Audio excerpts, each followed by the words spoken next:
Welcome to the Passionate Pioneer podcast. Hi, I'm Beth, and I'm passionate about supporting women who are feeling disillusioned and disappointed with their career and showing them what is possible when you follow your passion. Having your voice heard, finding your tribe of like minds, and being able to get support is so important when you don't know where to turn or who to talk to. I transformed my life from the corporate world to the coaching world, and I now empower women to follow my example and claim the freedom of choice to follow their heart, soul, and passion. So let's get started.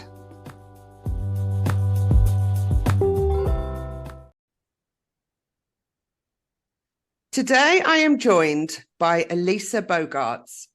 Elisa is a project manager working with some of the big tech giants of her industry. Her story starts in her 20s when she seemed to be ticking all the right boxes in her career, but deep down she was miserable and living a toxic life. After running away for 11 years to find joy, fun and freedom, she finally landed in London and hit rock bottom.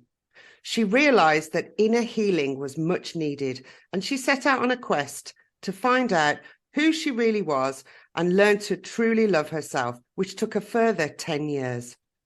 She made new friends, set healthy boundaries, practiced mindfulness every day, and got into a state of flow.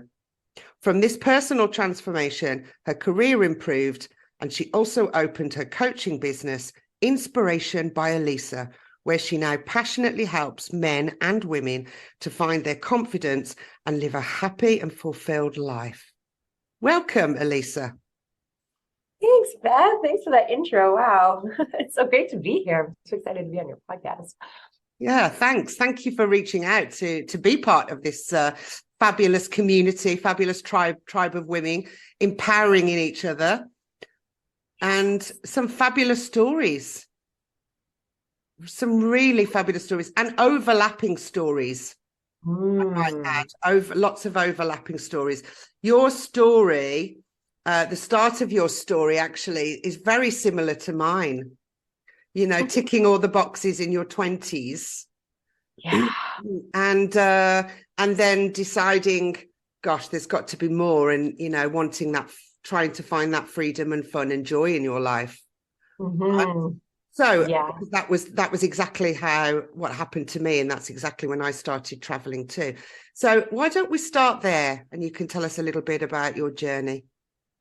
Yeah, I was you're absolutely right. I was like ticking all those boxes of life. I had in my early 20s, I had a mortgage, I owned an apartment, I had a brand new car, and I was working a full-time job, and everybody's like, whoa, you're doing so well in your job, you know, you're going to be CEO one day. And I just thought, I don't know if that's what I want, you know? And I was like, and I remember having this moment of just thinking, is this it?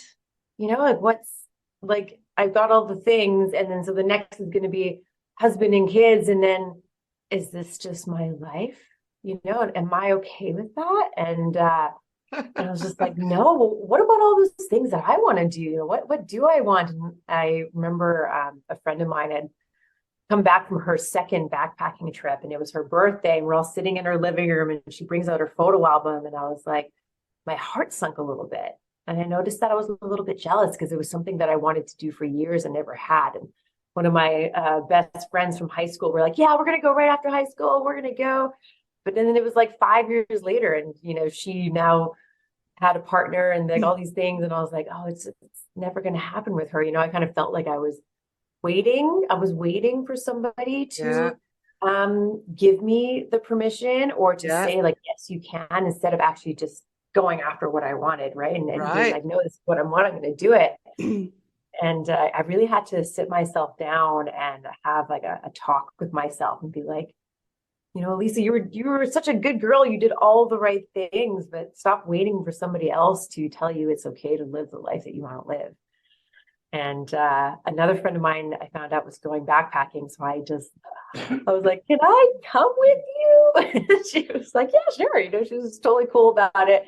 And I was just so inspired by her. So I ripped that Band-Aid off. And I just like, it was really tough to be like, I was looking at the flights and I was like, am I really going to do this? But then I just hit that like buy now button, and that just gave me this incredible feeling. And I like vowed to myself, I was like, whenever I have doubts, or if someone else, tells me that I'm crazy for doing this, or my mom tries to stop me from going backpacking because she thinks I'm going to get killed or something, or whatever drama may come up, and I'm not going to let anybody stand in my way. I'm going to remember this incredible feeling that I have right Yeah. now, Yeah. and know that this is what I want. And so, yeah, so I made this, rented out my apartment, I sold my car, Yeah. my contract ended with my work, and I took off. And yeah, within, I thought it was going to be like a 4-month backpacking trip, but then Yeah, I ended you up living gave abroad for 11 yeah, years. you gave your 11 years, you gave yourself permission to do something for you, right? And I think that that's a big, courageous step, for any woman in their 20s, because, we come out of school, college, we go into a career, we tick all the boxes, we do what we're supposed to do. Then, and suddenly then you're in your 40s. And it's Right. like, where's the last 20 years? So, but you were the same as me. It was just like, well, I want to do this now. And in fact, when I went traveling on the cruise ships, I was 26. And in fact, I was old, because most of them were about 19 or 20. So I felt like the old one. I thought, God, I should have done this earlier. Yeah. Right. I'm not sure how you felt when you were backpacking. Did you meet people of all ages? Yeah, I did meet people of all ages, you're right, but I felt a little bit older for some. And then I remember, when I was in New Zealand, there was a woman and she was in her 30s. And I was like, oh, like she's doing it in her 30s, And I thought that was so cool that you can still do it at any age. Like, and even Right. just seeing her kind of gave me that permission of like, okay, this isn't just something you do, before you start uni. But this is something that you can travel for life. You can go backpacking whenever you want, and just let go of all these like rules and societal things that are put upon us. Like, why Yeah. do we have to conform to any of them? And you're totally right. And that's why, like, with my coaching now, like I work with people in their 30s and 40s, because I think that's what happens, right? In their 20s, they tick all the boxes, and then you wake up and you're 40 and you're like, that's my life, anything that I want it to be. And I feel like usually in our 30s and 40s is kind of when we start to look at that a bit more deeply and Yeah. start this kind of more internal journey. And then, and yeah, and it kind of breaks my heart, because there's some people that I talk to and I say, well, like, well, what do you want? And they're actually stumped by the question. They have no idea, right? They've They have absolutely no no idea. idea. They've never thought about it, because they've just been doing what they were told, and now they're Yeah. here, and maybe they're not so happy. Everything's fine, but Well, on the surface, it's ticking over. Everything's fine, in quoted, inverted commas, right? right, yeah. But not really, underneath, they're really sinking and struggling, and giving all their power away to other people and letting other people control their life. Yeah, yeah. And so when we start to wake up for that, then that becomes scary, because then you're like, well, I don't know what I want, or maybe I do know what I want, but how am I going to get there? Right. Exactly. That's where that, there's so much doubt, and like our confidence is so low. And Yeah. that's where we really need that love and support and encouragement to make those steps. And even if it's just like one small step, even if it's just actually recognizing, I want to change, and this is something that I would like that's a big thing right there, to even It acknowledge is. it. Yeah. Yeah. Even that step in on its own is that, that courageous first thought of, Yeah. I think I want something different. What? Yeah. And then you go into complete panic mode, because it's just like, okay, well, now what do I do with that bag of thoughts? Yes. Right? Yes. So tell me, you traveled and you had all this joy and freedom and fun for 11 years, and you traveled to how many countries? Well, in my whole life, I've traveled 53. Oh, wow. Yeah. And in those 11 years, I think it was like 37 in those 11 years. Wow. That's Yeah. amazing. That's amazing. Well, So you then must have seen so many on the cruise ships as well. Yeah, I did. I visited many different places. Some I would never return to, and others I have returned to, and I would like to go to some. I would actually like to be a passenger on a cruise ship, because I worked on them, and I would like to have the other side of the experience and actually be a passenger. It's well, funny story. I'm thinking about. my brother worked on cruise ships, and so I got to go as a family guest. So I got the best of both worlds. I could go with the passengers, and I could also check out the crew bars, which was great in my 20s. Right. Yeah, because the crew bars are where it's happening, I can tell you. Yeah. Well, most of the passengers, they were like, where's the crew bar? Where's the, it's down in the depths of the ship, right? It's like down in the bowels. But yeah, they all a lot of passengers used to say to me, "Oh, well, we're coming down." I say, "No, you're not allowed to. It's not allowed. It's not permitted, right?" Which they've got their bars and we've got our bars. It's completely separate, but yeah, it was a fascinating experience. One I shall never forget. I worked very hard, but I also played very hard, as I'm sure you saw that with your brother. Yes. And so many times I would go on an excursion and I would be sort of at the back of the bus, tired from the night before, trying to go to some amazing place in Europe somewhere. Well, you just take in every single moment, especially when you're working on them. You just, you've down tools the minute you can, and you're off the ship and you go off and explore. I mean, it really is. It's non-stop for I had a 6-month contract and it's non-stop for 6 months. So tell me what happened then. Let's go back to you after the 11 years of traveling, excuse me, and you landed in London and you suddenly, what happened? Well, so I had, before London, I was living in Amsterdam, and I decided to move to London. So I did a 7-month backpacking trip, and I did it with my boyfriend at the time, but we really should have broken up before we left. And so when I get to London, we break up. So I find myself with no money, right? So it was just backpacking for 7 months. I was heartbroken. I didn't have anywhere to live. I didn't have a job, and I had no local friends. I knew 2 people who were friends of friends, but that was about it. And so to me, that was my absolute rock bottom. I really felt the weight of depression, and and I was like, where do I go from here? I have to make working in London work. and it was really, and I remember actually a friend that I had traveled with. So eventually I found somewhere to live, and then I had met her in Nepal traveling, and she lived in London as well. So she came back and she messaged me saying hey, let's go for coffee or a tea. And I remember just lying there on the couch, and I was like, I don't want to get up.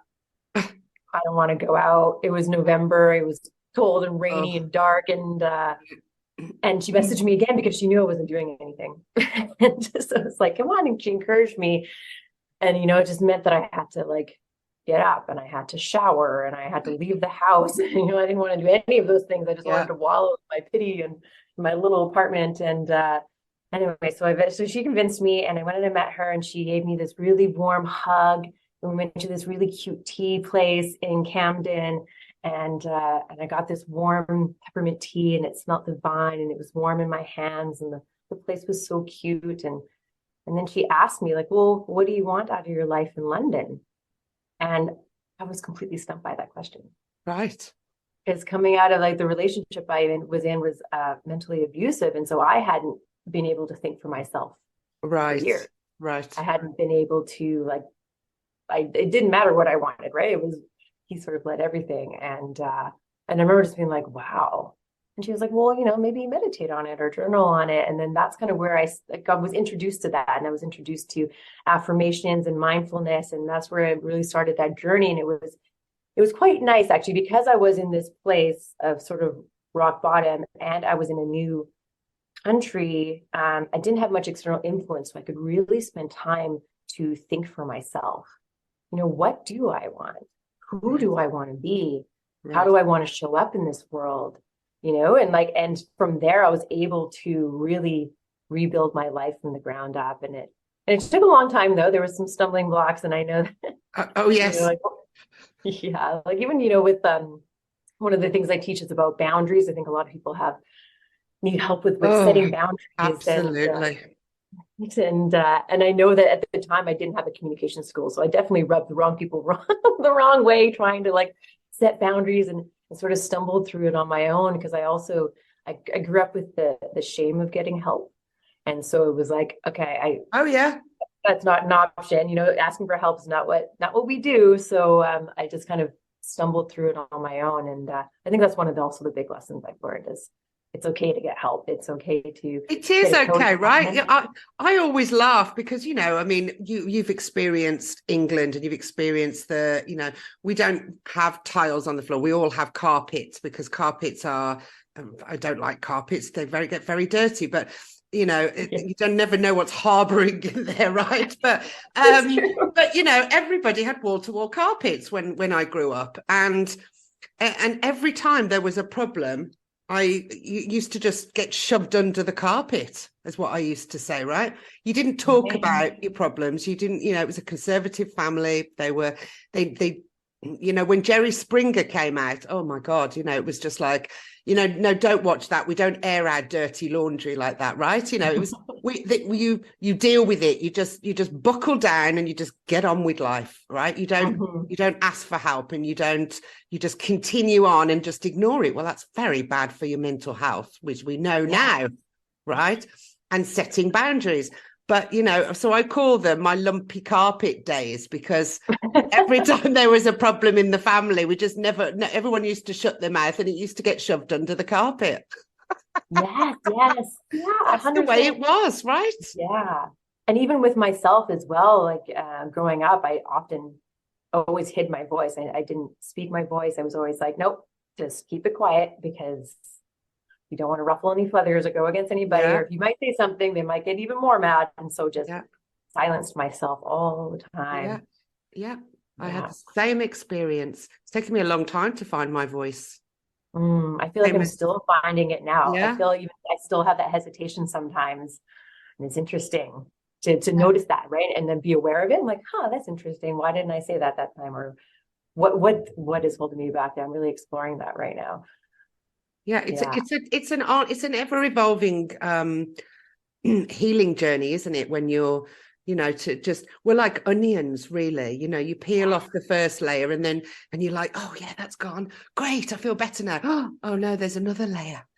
You have to get through that one and unpeel that one, and then there's another one, right? And it's just the levels, isn't it? It's just the levels of inner work and understanding yourself to truly put yourself first. So let's see. And things come up as well that you didn't even know were there. Like that kind of just like a couple of years ago, something came up. Like I'd like talk about it, having a multitude of personas. And I was like, oh, I feel like I've kind of gotten rid of things. Like, oh yeah, I felt like I had to act this way. I had to do this, these people. I had to be, sort of the tomboy, or I had to be this, all these roles. And then I thought that I had done really well to be authentic and be my authentic self. And I thought I was living in that. And then something popped up and I was like, oh, I didn't realize that was there. Yeah, it wasn't that this layer peeled off. And I was like, oh, there's another one. Like, what? Yeah, it's just it's never ending, is it? It's never ending. So that's fascinating that you had that friend, right? So you had somebody, I mean, I love that some synchronicity happened and a friend pulled you out of that, got you into the tea shop, and then you started on this journey. So tell us about then what happened from London to the next part of your journey.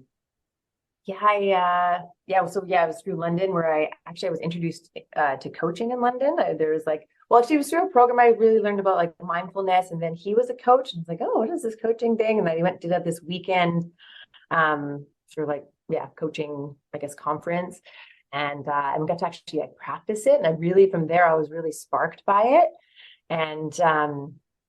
but then I started doing some volunteer coaching, actually career volunteer coaching with a company called a charity called Boogaert.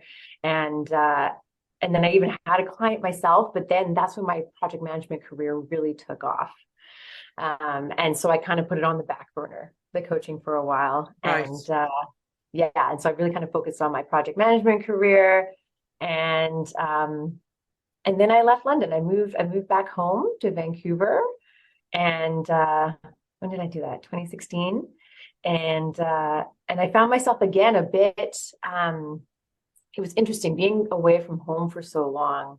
And I really did all that internal work and really felt like I was being rebuilt my life, and felt really proud and like I was doing well getting success in the things that I wanted.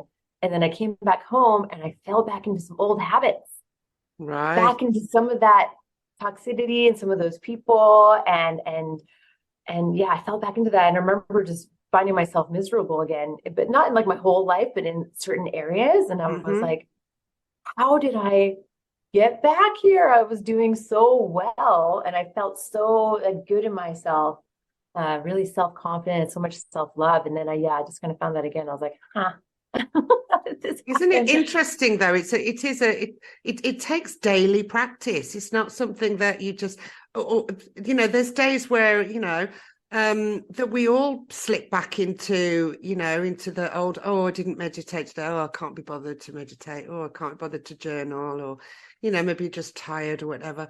I didn't go for a walk in nature. It's self-awareness, isn't it? But you were self-aware of it, you see. So because you've been used to it, you've taught your body and your mind that you're used to something. So you're more self-aware now because of the daily mindfulness that, oh, something's wrong here. I'm starting to feel out of balance again.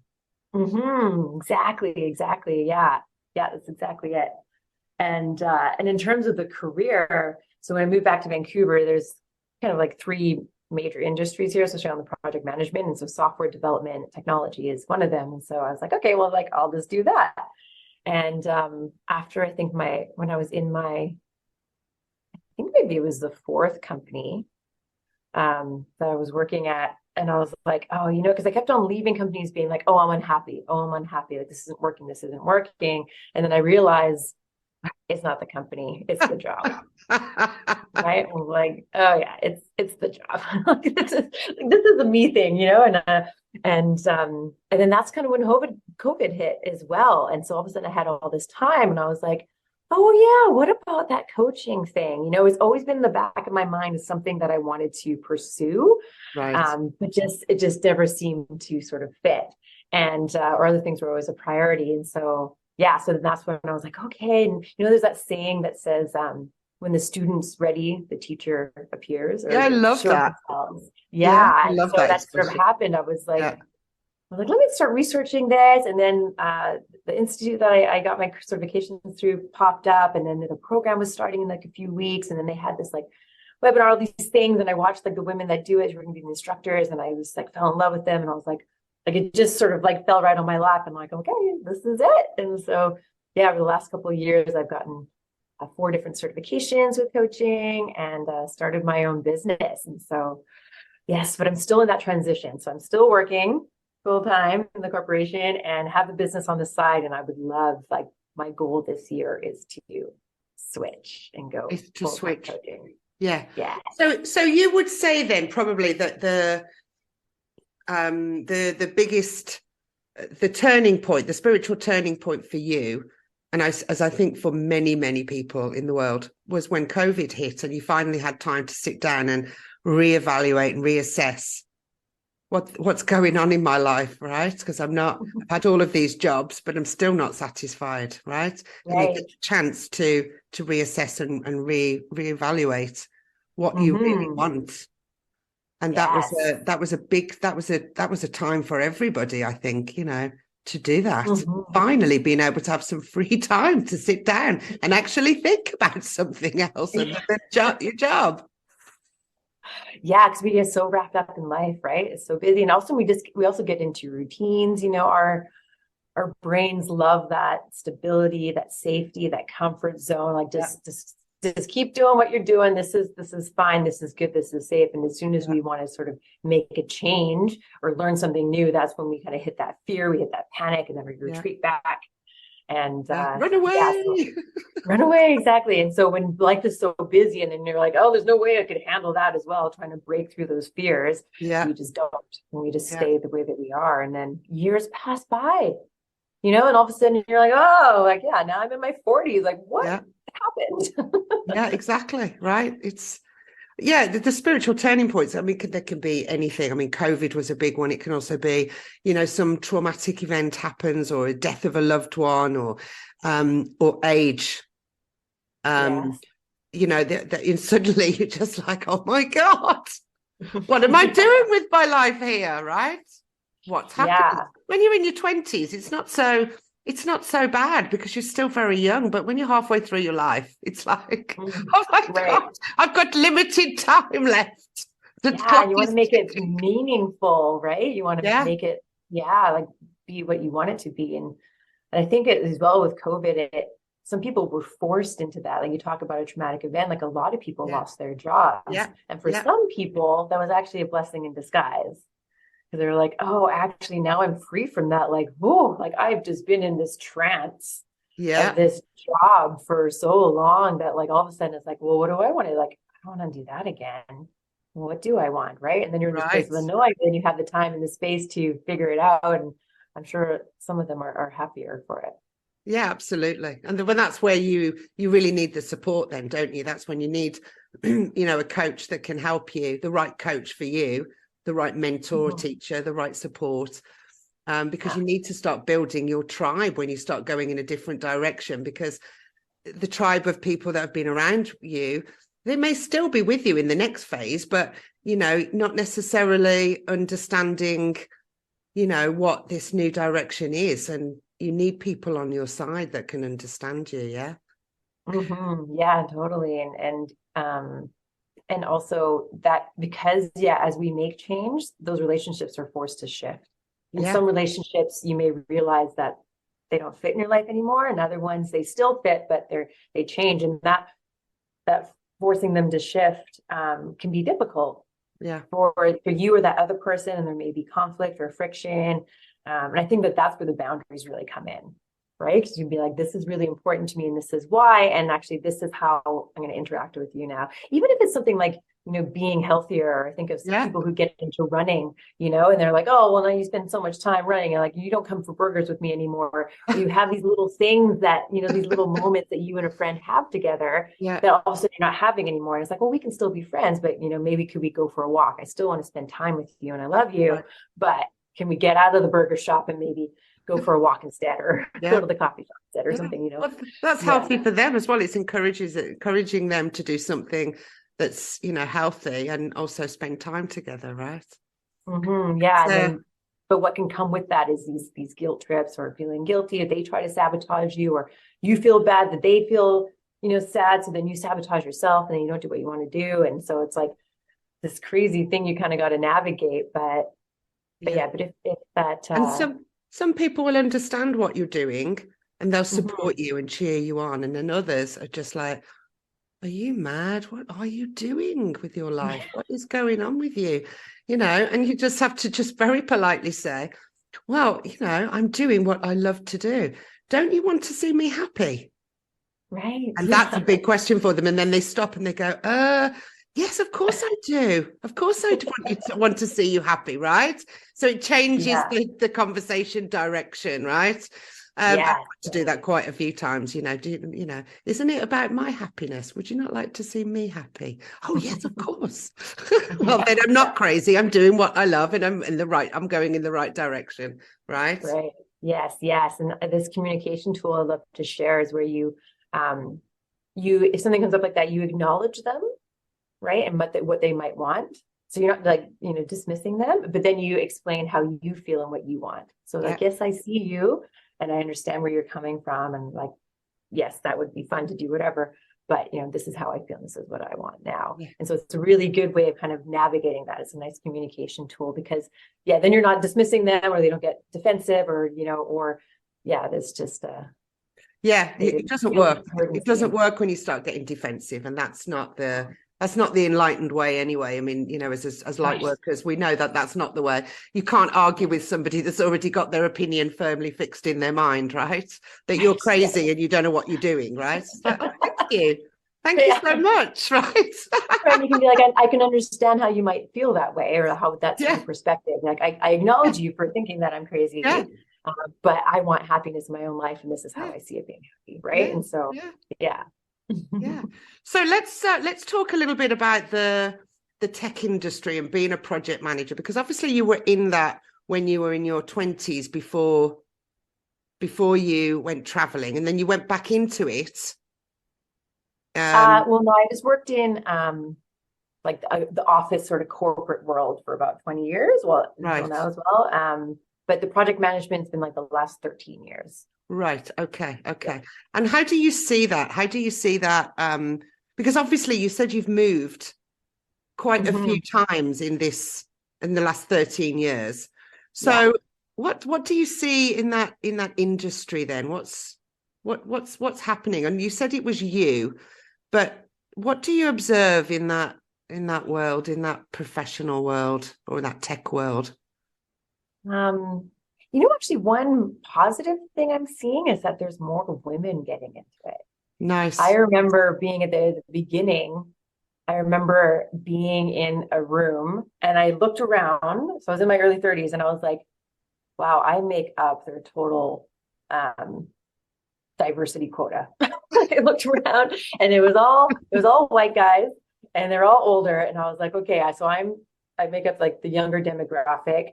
This was when I was in England, so technically I'm foreign, right? But I make up Right. that international person. I'm also from like a mixed background and I have immigrant parents, and I was a woman, and I was just looking around. Just in my The head, I was whole like, bag. wow, I'm the only one. And I really had to not let that intimidate me, right? And still be like, and that's kind of where self-confidence came in as well, because I had to just be like, no, I do have, like, I am smart, like I do have the skills I need. Like, I'm not going to let this very male dominated industry intimidate me. But what I'm noticing now, and like it's well, at least in Vancouver, is that there are a lot of more women in tech. And so I Right. don't notice that as much anymore, that I'm the only woman in the room. So that's kind of like a positive thing. Um, but yeah, one thing with corporations that I don't know is that there's this so huge drive for money. We have Oh, to keep on making more yeah. money. We have to, Yeah. we have to grow. We have to this. We have to work harder. We have to, what's the word my company uses? Accelerate. We must accelerate everything. And I just, God. does nobody get a break or Right. Yeah, just statistics and money results, isn't it? Statistics and money and results. They're just that's all they're interested in, right? yeah, The bigger end result picture, the bigger goal. Oh, we've got to increase the goal, and we want to make more money, and yeah, yeah, yeah. And even the company I'm in now, they got acquired by this like really big corporation. But because before they were private and they were like a decent size, and it was like 1,200 people or something, but they just kind of, they were really good at what they did. So like money was just flowing. So it was never a thing of like, we got to make this. It was just like, oh, look how much money we made this year. And they're really quite, they weren't super like process driven. And it was, everything just kind of like worked in this sort of casual way. And they were fun and quirky. And over the last year and a half since we've been acquired, it's changed so much. And it's just the whole, um, what's the word I'm looking for? Saying atmosphere was not it, but it's just yeah. the way that people, sorry. I suppose it's gone from like a family atmosphere to like a results orientated uh, Yeah, yeah. And they've taken all the fun out of it. And now it's just like, and so yeah, I can't wait to get out of there, to be honest. right. Yeah. So let me ask you some different questions. What motivates you in life and or work? What have you found that motivates you? That I really like to help people. And I found that even this was something that I really liked about project management, was that like I lead this group, this team towards a common goal of finishing the project. And in that, I would help with unblocking them and like moving towards, or like someone, was taking too much of their time. And I really helped with that coordination and helping them, us all, to achieve this common goal that we were striving towards. And so that really also works well with coaching, because I also like to help people, Right. and I want nothing more than to make a profound impact on people's lives by helping them realize that their own worth, right? And boosting their self-confidence to go after what they want in their life. I want to help them Yeah. um, create a life fulfilled and make these positive changes in their life, and really empower them to do that you can make these positive shifts and these positive changes. And so Yeah, I love um, that. Yeah, I Like, really like, and I think that it'll make the world a happier place yeah. if we're actually happy doing the things we want to Just, do. I get so excited when I help clients, and I see them go through the process. I'm sure that's, I can see it. I can see it and I can hear it in your voice. I can see it in your face. That you're excited and, passionate about helping them and going through the process with them. See Mm-hmm. them improve and evolve and grow and, and you're there to inspire and encourage and motivate. And Mm-hmm. yeah, And it's being their biggest amazing. cheerleader. And when they Yeah, have those absolutely. aha moments and you're like, Yeah. ah, it just clicked for them. Like that is awesome. I love seeing that moment. Yeah, yeah, me too. Me too. It's a joy, isn't it? It's a joy. Um, Yeah, okay, yeah. so the next question. Can you name three specific things that would definitely be part of your new life and three things that definitely wouldn't? Mm. Um, so would be part of my life is living by design. I don't know if you know much about human Oh, design. yes, I do. I like human design. Yes. I've just recently, in the last few months, been introduced to it, and that I find interesting. And actually, we were talking about our voice earlier. That's something with human design that I'm apparently here to use my voice, and so that's why I was really like, "Oh wow, I've been silencing my voice for a long time. Like I need to Right. get that out there." So definitely, yeah, living by design. Being my own boss, I think I'm really excited about that. It's also terrifying, but because I've always had that secure corporate job, right? I've always had that salary, and those benefits and the sick time and the vacation days. But yes, I'm gonna be my own boss. And I also think I'd like to choose who I collaborate with. I think that's something. If I looked at my career, I remember I did this map once where it was like, what are the ups and downs of your career, and what do you think like what was happening in those times? And they were almost always linked to who I was working with. If I was in a Right. toxic work environment or I wasn't getting along with someone I worked closely with, like it really brought me down. And Right. it was when I was in a team and we were all like working so well together, and I had my work husband and like things were great. Like then I was feeling amazing and things that I was doing really well and getting promotions and like it was all, sort of in place. And so I think I would like that with being my own boss and working my company, I can choose I who I love that. collaborate with. I love that. And what Mhm. about things that you definitely want to leave behind? Would that be the opposite Um, of those? yeah. Well, yes. Working 9 to 5, I Yeah, think that like yeah. strict my 9 to 5. I would love more freedom with my time. I would love to incorporate siestas into my afternoons. Have a little afternoon nap after lunch. Oh, yeah.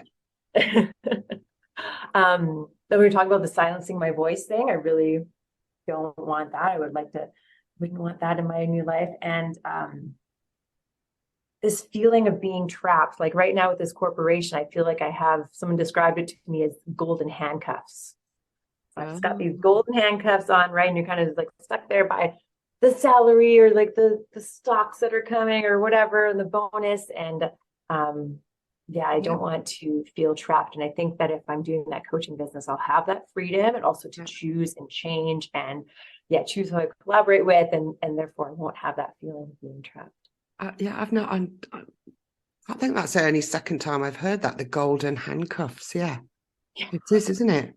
It's You know, real, yeah. it's the shiny objects, the things that, they keep you there, right? That's what they keep you there with Mm-hmm. these dangling carrots, the stock options and chance of promotion and, a salary raise next year, maybe, if you work hard Right. enough, right? Mm-hmm, mm-hmm. Yeah.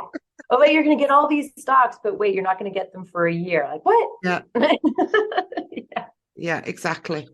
So I wanted to talk about self-care. Self-care is something Mhm. that it's just, we're talking about more and more now, like we are mental Mhm. health as well, and how important it is. How difficult do you find that as a busy professional, um, to take care of yourself and maintain a good state of mental health? Yeah, it can be really tough. I feel like personally right now that I'm feeling burnt out. I think because it's kind of been, I guess, 2.5 years where I decided to get into the coaching and doing the business. So all of a sudden it was either I was learning and in school or I've been on the business side while working the 9 to 5.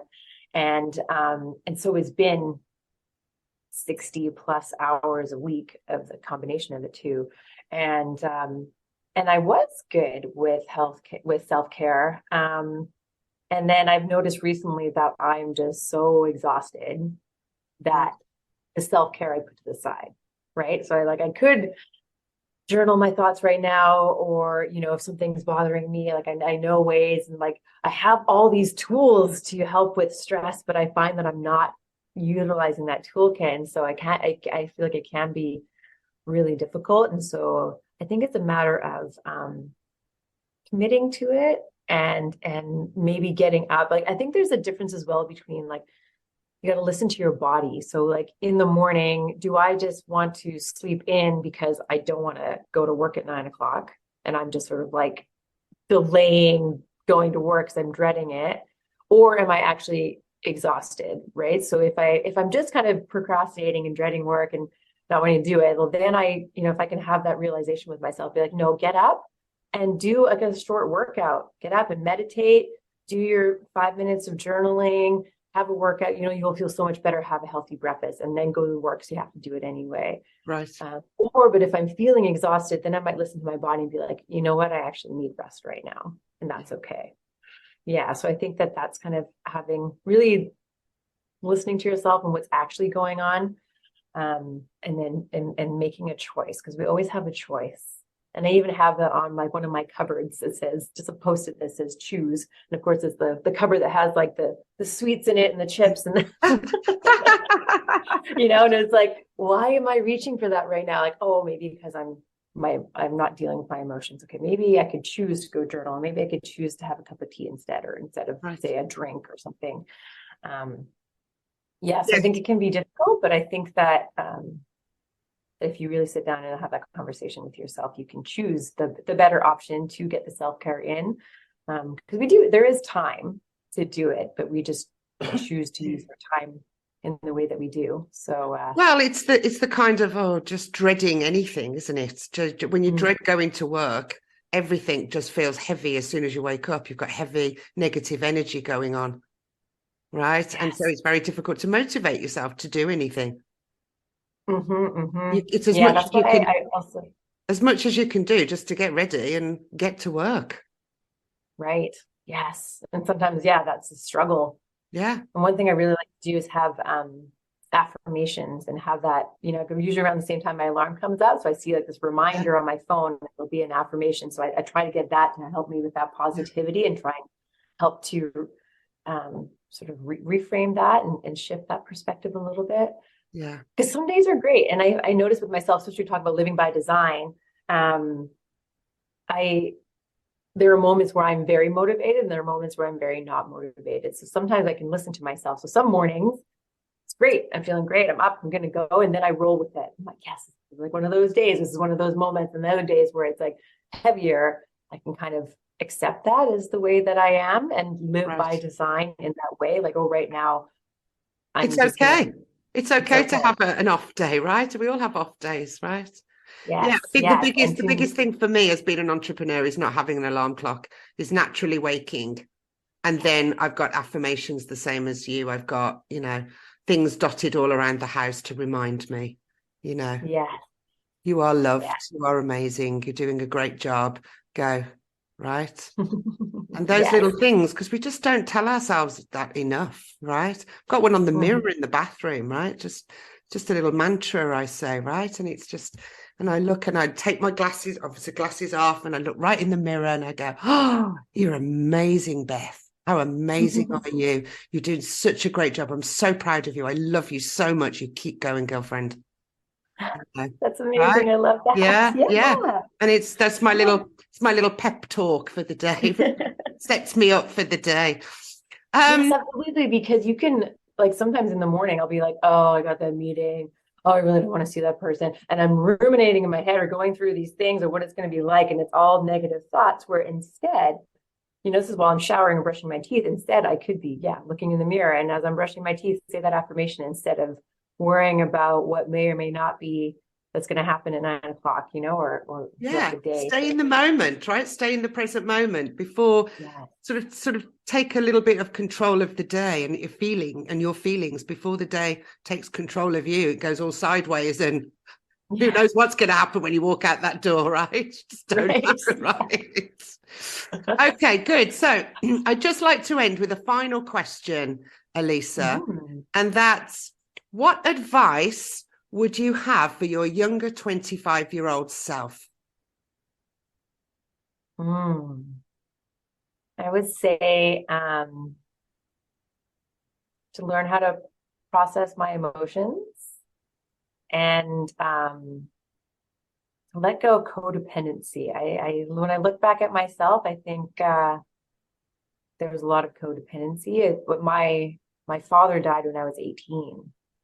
And so I think that after he passed, I was looking for love in all the wrong places, and I was almost codependent on finding that love to replace it. Right. And so I think that, I would tell myself that's sort of what's happening with me right now, and to see if I can let go of that and learn how to process my emotions, because because everything's in here, isn't it? Everything's in here. It just takes time to understand that, to be self-aware and know that, codependency, that's been one for me as well. Lisa, so I totally understand that. Great conversation. Thank you so much for joining today. Thank you so much for having me. This was a lot of fun. We talked about so many things I don't often get a chance to talk about. That was great. Thank you. Wonderful. Thanks again. Thank you.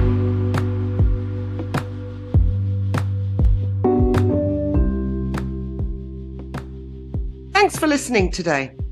If you would like to join me in telling your story about how you are quietly quitting your career and how you've got one foot out of the 9-to-5 rat race, or if you are a woman who has a story about already leaving the professional world to follow your passion and can offer inspiring advice, then please message me to get yourself booked in on an episode just for you. If you have a question for me or would like to know more information about how I can support you in one of my passion programs, please message me on Instagram, Facebook, or visit my website. You can also grab your free copy of my workbook, Your Passion Journey Starts Here, by joining my online community. And don't forget to subscribe if you enjoy this podcast and share it with your friends. Until next time, this is Beth Taylor at the Passionate Pioneer Podcast, signing off.